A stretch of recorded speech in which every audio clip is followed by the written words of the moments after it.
So, you know when you put two computers side by side, like same sleek aluminum shell, identical RAM, exact same processors, you just assume they're going to perform the exact same way. Right, yeah, you'd think so. But then you turn them on, and one handles complex video rendering flawlessly, while the other basically crashes the second you open a spreadsheet. Oh, yeah.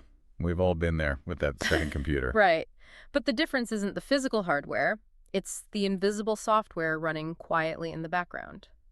And, well, welcome to today's deep dive. Glad to be diving into this one. Yeah, we got our hands on this really dense stack of notes from an upcoming show called Level Up Talks. It's all about the psychology of high performers, and it honestly forced me to completely rethink that whole hardware-software divide. It's a fascinating set of notes for sure. It really is. Okay, let's unpack this, because the central mystery they pose for you listening is what actually separates elite performers from everyone else who is, just as talented, educated, and working just as hard? It's exactly the right question to ask, especially if you're hitting a wall where your own hard work just isn't translating into a breakthrough. Yeah, exactly. Drawing from decades of studying sustained excellence, the differentiator is almost never physical.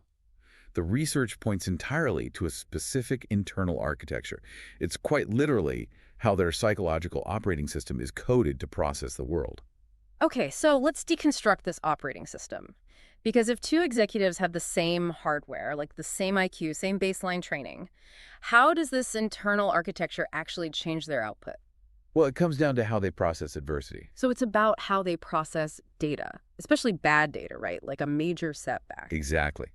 The notes break this architecture down into three core mechanisms, and they all revolve around how the brain handles friction. First, there's the biological framing of growth. Like having a growth mindset. Yeah, we hear that phrase a lot, but practically, elite performers view their abilities as highly neuroplastic. Hmm. They don't think, I am a bad public speaker. They think, my public speaking neural circuits are just currently underdeveloped. Oh, wow. That's a huge shift. It is. And second, it's about how they frame pressure. Wait, isn't pressure just objectively stressful? Like a looming deadline or a massive audience is going to spike your stress levels no matter who you are? Physiologically, yes. Yeah. The arousal state for anxiety and excitement is almost identical. Your heart rate elevates, cortisol spikes. Right, your body kind of freaks out. Yeah, but the elite operating system intercepts that physical data and labels it as a challenge state rather than a threat state. They literally tell themselves their body is gearing up for peak performance. Which changes how the body reacts. Exactly. It actually dilates their blood vessels instead of constricting them. That is wild. Right. And then third, their relationship with failure is completely stripped of ego.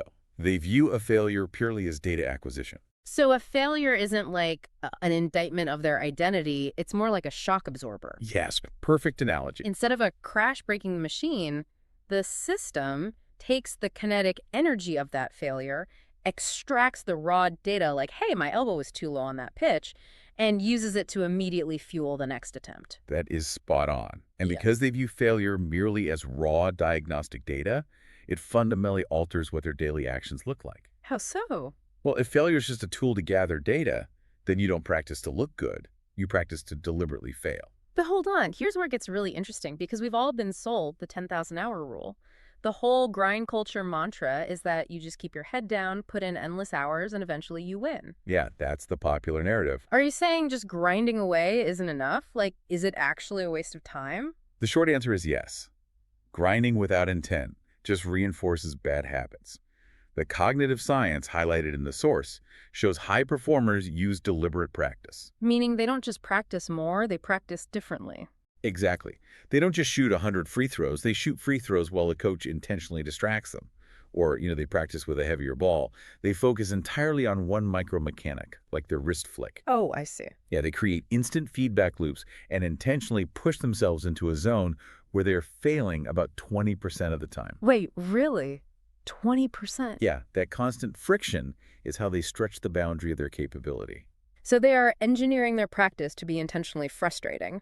They are actively hunting for the edge of their competence, finding where the software glitches, and then rewriting the code right there on the spot.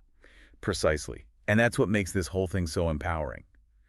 This research isn't just a highlight reel of genetic freaks to admire from afar. Right. It's not just for elite athletes. No, it's a highly practical map for anyone. This internal architecture, This method of reframing pressure and stripping emotion from failure can be built deliberately by anyone. Which means this is a usable blueprint for you, whether you're trying to launch a startup or honestly just survive a brutal quarter at work. You don't have to wait around hoping to be naturally gifted. Exactly. It's all about looking at your current mental habits, recognizing which ones are holding you back, and actively choosing to overwrite them with better logic. So, keeping all that in mind, if this internal architecture can be built deliberately rather than just accidentally, what is the very first outdated mental habit?